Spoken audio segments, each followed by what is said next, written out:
క్రీస్తునందున్న ప్రియులకు ప్రేమతో వందనాలు తెలియజేయుచున్నాను. నవంబర్ నెల 16వ తేదీ 2025. ఈరోజు దేవుడు మనకు చేస్తున్న వాగ్దానం ఏమిటనగా, కీర్తనల గ్రంథము 138వ కీర్తన 6వ చరణం. యెహోవా మహోన్నతుడైనను ఆయన దీనులను లక్ష్యపెట్టును. ఆమెన్. నా ప్రియమైన సహోదరి సహోదరులారా, నిర్లక్ష్యము అంటే అసలు మనల్ని పట్టించుకోకపోవటం.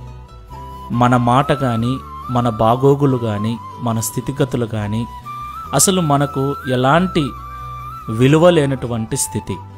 మనల్ని ఎవరు కూడా అర్థం చేసుకున్నటువంటి పరిస్థితి. మనల్ని ఎవరు కూడా లెక్క చేయనటువంటి స్థితిని నిర్లక్ష్యము అంటారు. లక్ష్య పెట్టటము అంటే మనల్ని గౌరవించటం, మన మాటకు, మన పరిస్థితులకు విలువనివ్వటాన్ని లక్ష్య పెట్టడం అంటారు.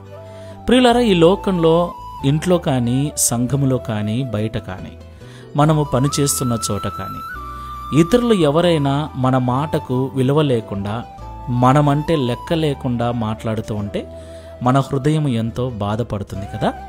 వారు అలా మాట్లాడడానికి కారణం మన స్థితిగతులే కావచ్చు, మన యొక్క అనారోగ్య పరిస్థితులే కావచ్చు, మన అజ్ఞానమే కావచ్చు, మన ఆర్థిక పరమైన ఇబ్బందులే కావచ్చు.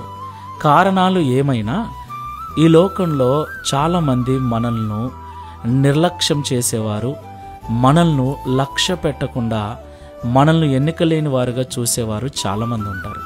అయితే మన స్థితిగతులు ఏమైనను, మనకు చదువు లేకపోయినను, ఆస్తి ఐశ్వర్యము లేకపోయినను, మనము దీన మనస్సు కలిగి, దయగలిగిన మనస్సు కలిగి, తగ్గింపు జీవితం కలిగి, సమాధానము కలిగి జీవించినట్లయితే దేవుడు మనల్ని లక్ష్య పెట్టేవాడై ఉన్నాడు.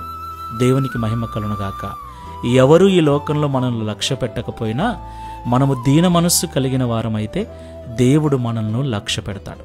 ప్రియులారా, దేవుడు మహోన్నతుడు, మహాగణుడు, మహోన్నతమైన స్థలములలో నివసించువాడు, దూత గణముల చేత ఆరాధించబడుతున్నవాడు, అన్నిటికీ పైనున్నవాడు, అందరికీ పైనున్నవాడు, సమస్తమును కలగజేసినవాడు. సృష్టికర్త అయిన దేవుడే మనల్ని లక్ష్య పెడతాను అన్నప్పుడు ఇక ఈ లోకంలో ఎవరు మనల్ని పట్టించుకున్నా పట్టించుకోకపోయినా ఏం బాధ అవుతుంది చెప్పండి. అయితే దేవుడు మనల్ని పట్టించుకోవాలి, లక్ష్య పెట్టాలి అంటే మనము తగ్గింపు జీవితం కలిగి ఉండాలి. పరిశీలన చేసుకొని ప్రార్థన చేసుకుందాం. మహోన్నతుడా, మహాగణుడా, పరిశుద్ధుడా, మీకు వందనాలు చెల్లిస్తూ ఉన్నాం. ప్రియ తండ్రి, మీరు మహోన్నతుడైన దేవుడవైనను దీనుల పక్షమున ఉంటానని, దీన మనస్సు కలిగిన వారిని లక్ష్యముంచుతారని మాతో మాట్లాడినందుకు స్తోత్రాలు చెల్లిస్తున్నాం.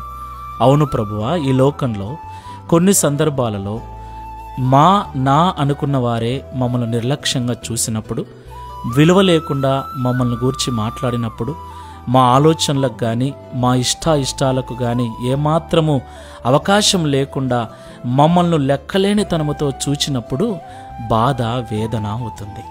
అవును తండ్రి, ఈ లోకంలో మా మనస్సును, మా ఇష్టాలను కొన్నిసార్లు మా ఇంట్లో వారే అర్థం చేసుకోకుండా మమ్మల్ని ఎన్నికలేని వారిగా చూస్తూ ఉన్నారు. అయితే సృష్టికర్తవైన మీరు మా ఆలోచనలను, మా యొక్క ఇష్టాలను లక్ష్యముంచేవారై ఉన్నందుకు స్తోత్రాలు. ప్రియ తండ్రి, అలాగున మీరు మా యందు లక్ష్యముంచున్నట్లు, మేము దీన మనస్సు కలిగి జీవించున్నట్లు సహాయం చేయమని ఈ ప్రార్థనలో ఏకీభిస్తున్న మాకందరికీ అట్టి దీన మనస్సును అనుగ్రహించి ఈ వాగ్దానమును మా అందరి జీవితంలో నెరవేర్చుమని యేసు నామములో ప్రార్థిస్తున్నాము తండ్రి. Amen. Praise the Lord. God bless you.